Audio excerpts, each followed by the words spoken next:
Okay, in a stunning turn of events, the Department of Justice just launched an investigation into the former FBI director and CIA director. Now, this comes as the Jeffrey Epstein debacle continues to accelerate. So, of course, we're going to get into this, show you what both sides are saying, and give you the bottom line.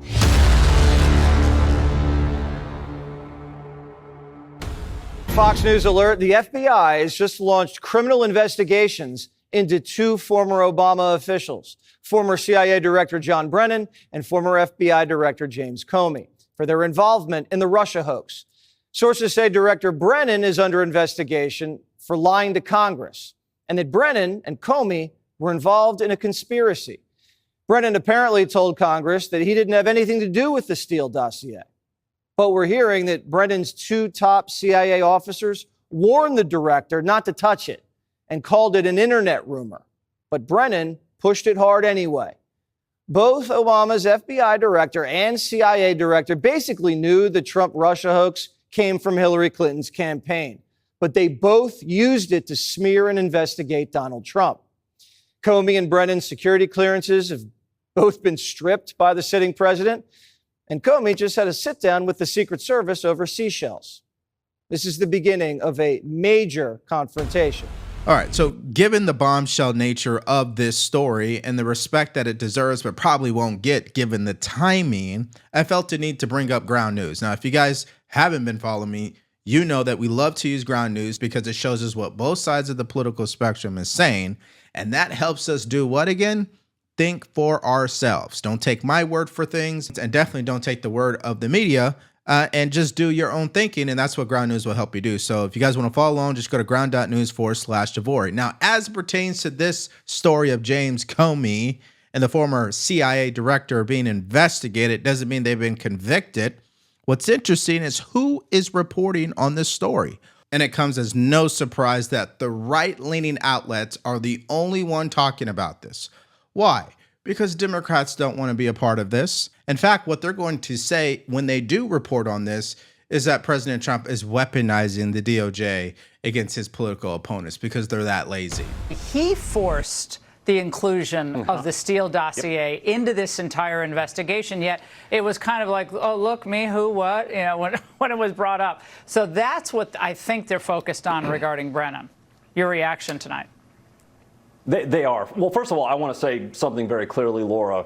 There's going to be people on the left and the corporate propagandists who are going to start screaming, this is political revenge. This is about settling political scores. That has nothing to do with any of that. This actually has to do with restoring the rule of law and the equal application of the law. You know, John Brennan, of everything that we're seeing now, went out of his way to include the fake Steele dossier, which he knew was fake, in that 2017 ICA, to legitimize that document so it could be justifiably used to target the duly elected president of the United States, Donald Trump. And then James Comey and Andrew McCabe and James Baker, who was the general counsel of the FBI, knowingly used the fake Steele dossier not once, not twice, 4 times to secure those FISA warrants to backdoor spying on Donald Trump. This is a gross and egregious abuse of power and of trust, and I would consider highly illegal acts. And essentially what he is talking about is accountability. If we don't have accountability, then what do we really have here? That's why this announcement, although it is a bombshell and although it's very important, it's getting overshadowed by the lack of accountability from the Jeffrey Epstein case. There's no question about it. And that's why I encourage you guys to use a tool like Ground News, because you got to be able to educate yourself. Clearly, we cannot believe what the federal government is telling us, whether it's a Republican in office or a Democrat in office. But what you can depend on is Ground News' ability to show you when one side is going to report on a story, but another one is not. It's also known as blind spot. That's what we just showed you with this story today. And that's why we encourage you to use Ground News. So if you want to use this tool for yourself, all you have to do is go to ground.news/Devori, or you could download the mobile app. Just use promo code Devori, and it's going to give you access to everything that I showed you in this video, including 40% off the Vantage plan. It looks like there has been an investigation opened up into James Comey and John Brennan, possibly lying to Congress in a conspiracy over the Russia hoax. What can you tell us about that? Well, I just heard that news at the top of your show, and I'm glad to hear it, because both of these disgraceful individuals turned against our Constitution and our country, and I'm sure they did, in fact, lie to Congress, and it's up to the Department of Justice to investigate that and to prosecute them if they did. And what we have seen is corruption at the highest levels against President Trump. The deep state threw everything at him to prevent him from coming back to this big, beautiful White House behind me, and he prevailed, and the truth must come out, and this administration is totally committed to transparency and to justice and to accountability. And we must have a rule of law in this country. We can't be a nation without law and order. That's what the president believes in, and I'm glad to see the Department of Justice is opening up this investigation. All right. All right. So bottom line up front, this is a huge announcement, but there's a couple of issues. Number one, the timing. I asked a question earlier on X, what will President Trump do to shift the media narrative surrounding Jeffrey Epstein? Well, I believe they think this is going to do it, because what took them so long to announce this investigation? And that brings me to number three. Do we really believe the FBI is going to hold James Comey and the former CIA director both accountable? You really think they're going to go to prison? If Hillary Clinton didn't go to prison for what she did, these guys are definitely not going to prison. Let's get real. And the other thing we need to get real about is the reality that the Jeffrey Epstein case is not going away, even though this announcement has been made. In fact, it will cause Trump supporters who are nerved by this reaction from the White House and their handling over it to double down and continue to push the administration to tell the truth here. And I'm actually hardened by MAGA worlds continuing to hold the administration's feet to the fire. I think sometimes you would expect folks to sort of defer to the president, and that's just not happening. I think most of us who are on social media see that people are not satisfied with the answers from the administration, and they shouldn't be, because we had not just the Attorney General, but also the Director of the FBI and the Deputy Director of the FBI all say, that those two gentlemen, Kash Patel and Dan Bongino, say last year and the year before, Kash Patel said that that FBI and DOJ wouldn't do anything under the Biden administration, that it was up to Republicans in Congress to do it, and that DOJ and FBI wouldn't do anything about it because of who was on the list. Dan Bongino then said that it was his opinion that a foreign intelligence agency was behind what is not just a pedophilia ring, but really a sex blackmail operation, or what is known in the intelligence community as a honeypot. He said that a couple of years ago, but that's not even a fringe view. People sort of suggest that this is sort of a conspiracy theory. Laura, I think it's important to remember there are left-wing journalists, right-wing journalists, and mainstream news reporters, including Miami Herald, who have all come to the same conclusion that this was a sex blackmail operation aimed at entrapping powerful political people, Bill Gates, maybe the most famous, but also politicians, on camera with underage young women. And that's what it appears to be, the cameras in all the other rooms. So when Attorney General Bondi talks about tens of thousands of hours of video, I think it's understandable that the perception people had was that it was the videos of the blackmailing, not just of downloaded pornography. Now, in case I didn't make it clear in the video earlier, at the end of the day, this is not on the top of people's priority lists who are barely making it, okay? They're working hard, they're taking care of their family. I understand that. The reason why we are actually continuing to discuss this is because you can't have it both ways, Trump administration. You can't say you're all about law and order, transparency, and holding people accountable, but then you drop the ball on this one. And the reason why this one is so important is because we're talking about children and pedophiles and powerful people being involved. If that's not accountability, then I don't know what is. Now, to be fair, the FBI has opened 250 investigations tied to violent online networks, particularly called 764, that preys on teens, top officials have stated. They've also arrested close to 700 child traffickers and pedophiles so far. And, we're only 6 months into this administration. So they get credit there. I'm not saying they are 110% failures. Again, it's about setting expectations. It's part of human behavior. It's a great lesson. Don't overpromise, because when you do and you underdeliver, people are going to be naturally disappointed, and they're not just going to let it go so easily. While there might not be a list, there are certainly files that can be released. There's a trove of information that the Trump administration is right now refusing to share. Information that could well point to the powerful folks who availed themselves of the sex trafficking victims of Jeffrey Epstein. If you go, for example, to the FBI vault online, you can see that there are 22 files containing thousands of pages. Most of them are heavily redacted. Now, sure, of course, redact the names and identifying characteristics of the victims. But why not make the victim and witness testimonies public? As Julie Brown points out, there's still so much we don't know from the investigations by U.S. attorneys in Miami and in New York, witness interviews in the U.S. Virgin Islands and New Mexico. Brown writes that there's still more evidence that hasn't been published, including, quote, Epstein kept video cameras in most of his residences, and Epstein's autopsy, nor the report of the investigation into his death, has ever been made public. So while there may not be an official client list to be released, as the administration is now saying, there's a lot of extra information that is not being made public, despite Trump's Justice Department basically now saying case closed. This isn't going to go away. The public, you're being played for fools here. Now, the reason why I played that clip for you is to really make my point.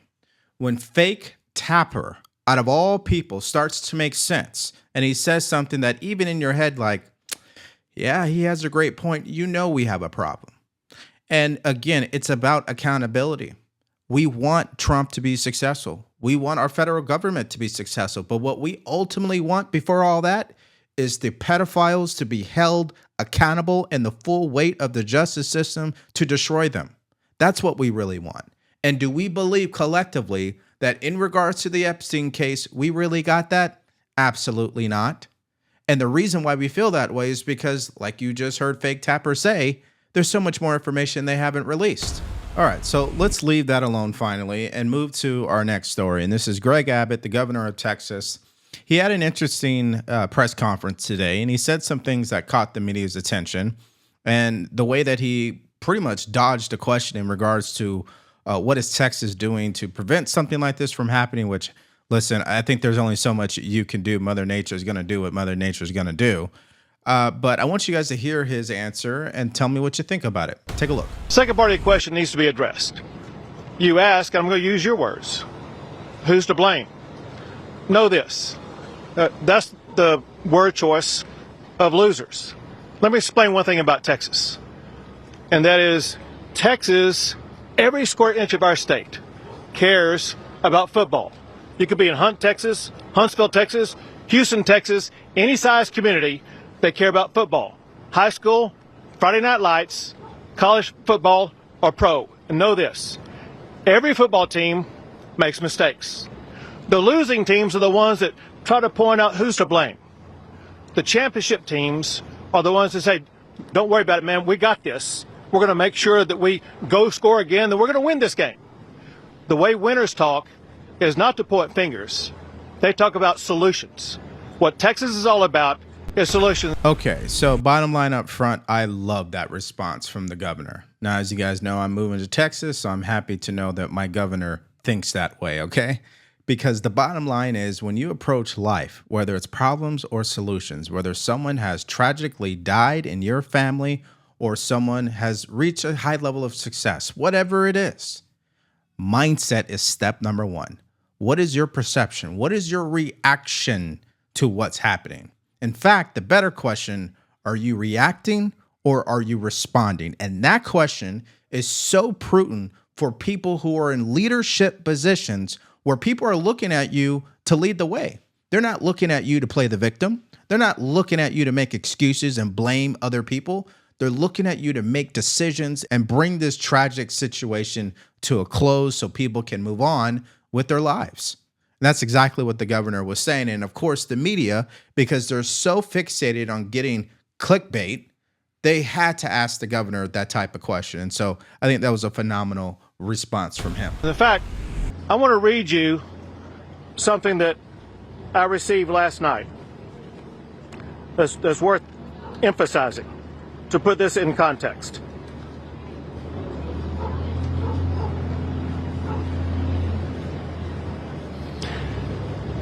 Tragedy has come. That part is done. What we do now, who we are now, that's what the story is still being written. Let it be one of grace, of grit, of fierce love in the face of grief. Let it be the kind of story that proves that the hill country may flood, but it does not fail. Say what you will about Texas, but when the rivers rise, so do we. Not with blame, not with bitterness, but with boots on the ground, arms around strangers, and hearts wide open. That's the Texas I know, and that's the America that I believe in. What this person wrote is what I know is true for all Texans, and what we will achieve every single day. Again, phenomenal response from the governor. Great leadership. You'll never see that from a Gavin Newsom, which I'm going to get to later in this video. But let me make sure you guys have the most updated information. This is as of 1 hour ago. 160 people are still missing, and at least 109 people have lost their lives in this terrible tragedy. Now, this disaster has affected 15 counties, and we already know they are receiving the aid from the federal government, and we already know, based on what we've seen so far, that a warning system that is similar to when a tornado would hit is exactly what that area is missing. But it comes down to the question, will they spend the money to get it? Now, here's the former county commissioner on CNN answering that question about what happened with all that. We proceeded with trying to get funding for our plan without the sirens. We applied for state grants. We were not successful in doing that. But knowing what's happened in Kerrville in the past, it's primarily people crossing, low water crossings. We did install, the county installed low water passing gauges to let everybody know when it was safe and unsafe to pass. To my knowledge, okay, but it would be good to have something for out-of-state, out-of-town visitors that are camping there. And that's what the objective is, and I think that's what the governor is saying. Let's look forward. Let's get a robust system now. And I think that can easily be done, and it can be done quickly in a matter of a few years. And it's not talking about millions of dollars. It's talking about billions. It's talking about a few $1 million to do that, in my judgment. Yeah, I mean, we heard the lieutenant governor talking about if Kerr County needs funding, the state is there. But as you noted, the state has not always been there. And the same New York Times reporter also pointed out on social media, quote, while the state has identified $54 billion in flood control needs, the legislature has funded only a fraction of that. They have other priorities. This year, lawmakers approved $51 billion in tax relief. Food for thought, I guess. Okay. All right. So on that final point, I'm very familiar, because when you grow up in California, it's the same issue, except it's wildfires and not flooding.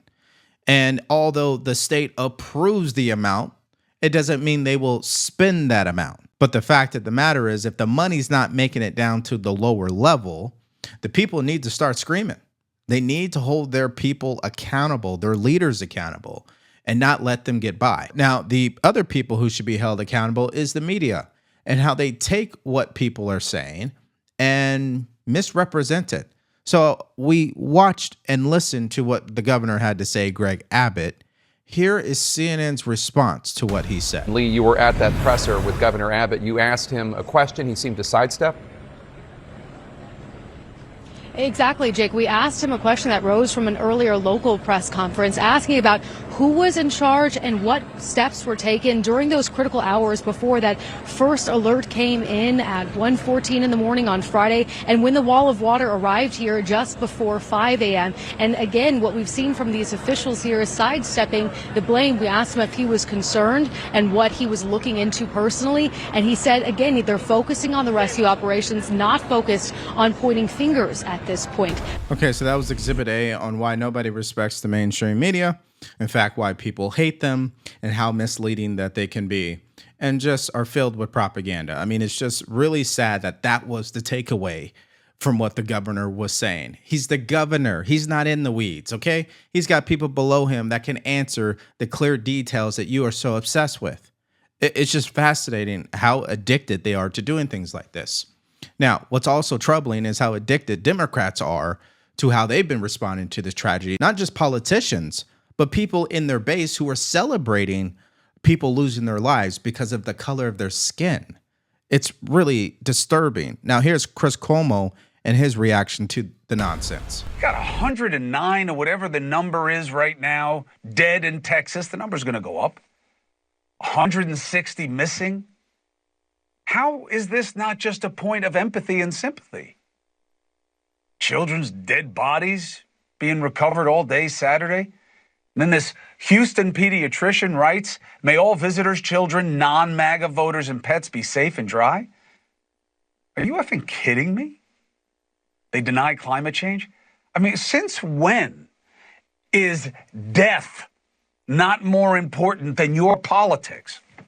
Even if you think policy, decisions, rhetoric, leaders had something to do with the outcome, why does it become tantamount to that outcome? Democratic Senator Chris Murphy, I've been trying to get him on the show. Now I don't want him. Accurate weather forecasting helps avoid fatal disasters. That's what you say? That's exactly what they say, Chris, because as you are aware, they're unhinged, radical lunatics. You know, when I first started to hear President Trump describe Democrats as far left lunatics, I used to chuckle because I'm like, okay, I know he's probably playing games. But as I continue to talk about politics every single day and see the stories and the reactions, it's absolutely true. Now, not all of them behave that way, but most of them do. And even if they don't, they enable the behavior. Now, Republicans are not innocent either, but the fact remains when it comes to tragedies in our country, we see how Democrats like to react to it, and it's not good. Matter of fact, it's just disgusting. Now, here's another Democrat, this time on Fox News, Herb Ford Jr., and his take on this. I never believed during a crisis when Americans, regardless of where they live or how they voted, that any president of any party or any politician of any party should be bargaining for political gain or advantage as they talk about people experiencing and facing hardship. My prayers go out, as Emily said, to everyone. The one area where I do think we have to look at what's happening and what can happen going forward in terms of assistance is that flash flood alley. They're going to continue to face rain there. Do they have what they need? This is not a partisan or political comment. This is a public safety and humanity comment. We had to figure out whatever it is they need, that we are in the business of providing it. Because the last thing I want to do is wake up another Saturday morning or Friday morning and learn that children at a summer camp, as I think about sending my own kids to sleepaway camp next year, face what these families are having to deal with today. And that's how you do it, Democrats. Just have a little humility. Put your feelings about President Trump to the side and focus on what you claim to have, which is empathy or, at a minimum, sympathy for victims. But something tells me they don't have the ability to do that collectively as a party right now, because that would mean what? They wouldn't get the chance to undermine President Trump. Now, I have a perfect example of that, which leads us to our next story, and that is Governor Gavin Newsom, who's the polar opposite of Governor Greg Abbott, as you know, because he's doing exactly what we just discussed. He's using a tragedy to politicize in order to score political points in an effort to do what? Undermine President Trump. What a disgrace what's happening in MacArthur Park. What theater. On the 6-month anniversary, after all, of these fires. That's the message from the polluted heart of the President of the United States. The polluted heart of Stephen Miller. Those National Guard men and women that were out there protecting people are now being used as political pawns. Out there on horsebacks running through soccer fields in the middle of the day. Timed around announcements and events like this. It says everything you and I need to know about the state of mind of the President of the United States in this administration. Okay, so on the 6-month anniversary, I don't know who does 6-month anniversaries for the record, in regards to the Los Angeles County wildfires that happened in the Pacific Palisades and Altadena, which never gets any attention, by the way. I guess the governor is trying to celebrate that in a sense, but what is he truly celebrating? Because the numbers are not on his side. In fact, CBS, who is heavily liberal, did an entire story showing how embarrassing the response has been from the state when it comes to handling all of the claims in regards to the wildfire victims. Take a look at this. Truly incredible images. Today, California Governor Gavin Newsom marked 6 months since the historic Palisades and Eaton fires. They started January 7th and killed 30 people and destroyed thousands of homes. California Governor Gavin Newsom spoke to residents today. This has been the fastest fire recovery in terms of debris removal in modern history. But many survivors say the road to recovery is filled with roadblocks. Of the more than 12,000 homes burned, county officials have only issued 85 building permits. Just 1 in 4 homeowners with severe loss have had their insurance claims fully approved, according to new numbers from victims' advocates. 70% are battling insurance denials, delays, and underpayments. Joy Chen is the co-founder of Eaton Fire Survivors Network. Our insurance has been an impediment instead of the safety net that we always believed it would be. And that's why we are calling on our state officials to do their job of protecting California families and ensuring that insurers are held accountable. The state has launched an investigation into California's largest provider, State Farm, over how it's handled claims. The company tells CBS News it's received almost 13,000 claims, paid out more than $4 billion, and is still actively working with homeowners. Now, the interesting thing about this story and what backs up the claim that Governor Gavin Newsom is incompetent and hasn't really delivered the results he claimed he would, and the fact that it's all a lie, that this has been the fastest fire response, is look no further to Steve Hilton, who's running for governor of the state, doing a press conference yesterday in front of buildings that have yet to be cleaned, debris that's yet to be removed, and homes that are yet to be rebuilt. I mean, that tells you how slow it's been going. And here's another example. A photo that was taken in the Pacific Palisades today still shows things have not improved. So while you can get in front of a camera and say one thing, what you can't argue with is the physical results. And that brings us to your reaction in the comment section, starting with Governor Greg Abbott and how he handled the media when they were looking for a clickbait response, I guess, from him. And he said the things that I would expect a leader to do, which is not spend time playing the victim and blaming people, but to get on with the solutions. Let me know if you guys see it the same way. Also, we know the Jeffrey Epstein case is purely annoyance at this point and is overshadowing the bombshell announcement from the DOJ, where they are now investigating the former FBI director and the former CIA director. Do I believe they will be held accountable? Absolutely not, but I still want to know what you guys think. And then Governor Gavin Newsom. What a pathetic individual. Tell me your thoughts in the comment section below. Now, earlier today, President Trump was able to celebrate another victory from the Supreme Court, where they struck down a lower court judge injunction against the administration. And of course, there was more stuff about Jeffrey Epstein, but if you missed out on all the stories earlier today, all you have to do is click on that video because it's coming up right now.